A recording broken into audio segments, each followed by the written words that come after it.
Covid 19 के समय ने कलीसिया के लिए अच्छा और बुरा दोनों लाया। अच्छा ये हुआ कि दुनिया भर की कलीसियाओं ने मीडिया और टेक्नोलॉजी का उपयोग करना सीख लिया ताकि घरों में बंद लोगों तक पहुंचा जा सके। हर जगह लॉकडाउन था, लोगों तक कैसे पहुंचा जाए, इसलिए ऑनलाइन चर्च सेवाएं शुरू की गईं, जो अच्छी बात थी। अब दुनिया भर के लोग अपने घर से ही चर्च सेवा में शामिल हो सकते थे। हर रविवार मैं 2 पास्टरों को आमंत्रित करता था, एक पारंपरिक डिनोमिनेशनल चर्च जैसे एंग्लिकन शैली का पास्टर और 2 घंटे बाद एक पेंटेकोस्टल पास्टर आत्मा से भरी आराधना करवाने के लिए। इससे दोनों प्रकार के विश्वासियों की आवश्यकता पूरी होती थी। लॉकडाउन के दौरान लोगों को लगा कि वे सचमुच चर्च में भाग ले रहे हैं, भले ही वे घर से बाहर नहीं जा सकते थे। यह अच्छी बात थी। लेकिन लॉकडाउन के बाद एक बुरी बात हुई। लोगों के दिल एक आरामदायक चर्च अनुभव में बस गए। अब बिस्तर से उठने की जरूरत नहीं, बस लैपटॉप खोलो, आराम से बैठो और सेवा देखो। दुनिया भर के पास्टर बताते हैं कि 30% चर्च सदस्य अब वापस चर्च नहीं आना चाहते। 30%। मैंने सोचा यह सिर्फ भारत की समस्या है, लेकिन अमेरिका और अन्य देशों में भी यही स्थिति है। मैंने एक पास्टर मित्र को सलाह दी कि ऑनलाइन सेवा बंद कर दो ताकि लोग वापस आएं। उसने कहा, नहीं, वे किसी और चर्च की ऑनलाइन सेवा देखेंगे। अब उन्होंने एक वैकल्पिक मसीही जीवन शैली अपना ली है।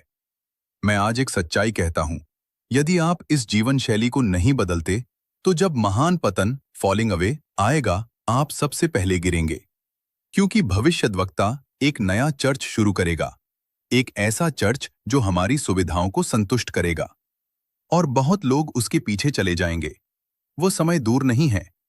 प्रेरित पौलुस ने भविष्यवाणी की थी कि अंतिम दिनों में कलीसिया में एक बड़ा धर्मत्याग होगा और उसके बाद मसीह विरोधी प्रकट होगा। आज हम जो गिरावट देख रहे हैं, वह संकेत है कि वह समय निकट है। आपकी आंखें मसीह विरोधी को देखेंगी। आपकी आंखें पशु की छाप की व्यवस्था को देखेंगी। यह अगली पीढ़ी नहीं, यही पीढ़ी यह सब अनुभव करेगी। यह पीढ़ी उस आग से गुजरेगी जो कलीसिया को शुद्ध करेगी, सच्चे और झूठे को अलग करेगी। जैसा कि प्रभु यीशु ने मत्ती 24 में कहा, भाई भाई के विरुद्ध, पिता बच्चों के विरुद्ध, बच्चे माता पिता के विरुद्ध हो जाएंगे। क्यों? क्योंकि एक समूह पशु की छाप लेगा और दूसरा नहीं लेगा, इसलिए विश्वासघात होगा। आज ही मुझे समाचार मिला कि ब्राजील और ऑस्ट्रेलिया ने कैशलेस वित्तीय प्रणाली लागू की है, जो पशु की छाप प्रणाली का पूर्व संकेत है। भारत ने भी परीक्षण आधार पर इसे लागू किया है। अमेरिका सहित कई देश इस दिशा में बढ़ रहे हैं। यह सब आपके ही दिनों में हो रहा है। तो प्रश्न है, क्या आप तैयार हैं? या आप अभी भी जंगल में इजरायलियों की तरह घूम रहे हैं, लहसुन, प्याज, मछली और बटेर के पीछे? वे परमेश्वर को खोजने में रुचि नहीं रखते थे। वे शिकायत करते थे, कुड़कुड़ाते थे, चुगली करते थे। वे गलत जगह खोज रहे थे। प्रभु यीशु ने उस व्यक्ति को कहा, ऊपर चढ़ो और ऊंचा जाओ। जहां सुविधाएं हैं, वहां मत रुक जाओ, वरना आप वहीं रुक जाओगे और अपनी पूर्णता तक नहीं पहुंचोगे। पहली घाटी, उद्धार का अनुभव। यह सबसे बड़ा भाग था, क्योंकि अधिकांश लोग वहीं रहते थे। वहां बलिदान, खून बहाना, हजारों पशु प्रतिदिन चढ़ाए जाते थे। दूसरी घाटी, पवित्र स्थान का अनुभव। यह पवित्र आत्मा का बपतिस्मा और सेवा का स्तर है। यहां दीप स्तंभ, भेंट की रोटियां और धूप की वेदी थी। यह सेवकाई और आत्मिक गतिविधियों का स्थान था। यहां केवल हारून और उसके पुत्र प्रवेश कर सकते थे। यह विशेष बुलाहट का प्रतीक है। हर कोई, कोई नहीं से कोई बन सकता है, यदि उसके हृदय में भूख हो। जैसे प्रेरितों के काम 6 में स्तिफनुस एक साधारण डीकन से शक्तिशाली सेवक बना और पहला शहीद बना। परमेश्वर के राज्य में उन्नति सबके लिए खुली है।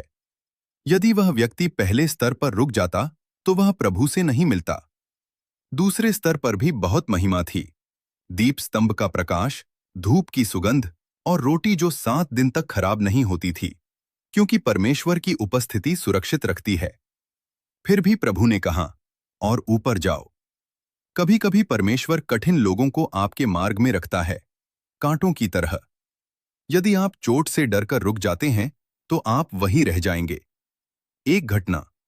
एक कर्मचारी हर सुबह प्रार्थना के बाद सबको मैं तुम्हारे लिए एक वचन लाया हूं कहकर भविष्यवाणी देती थी।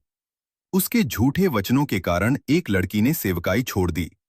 बाद में वही लड़की गिर गई।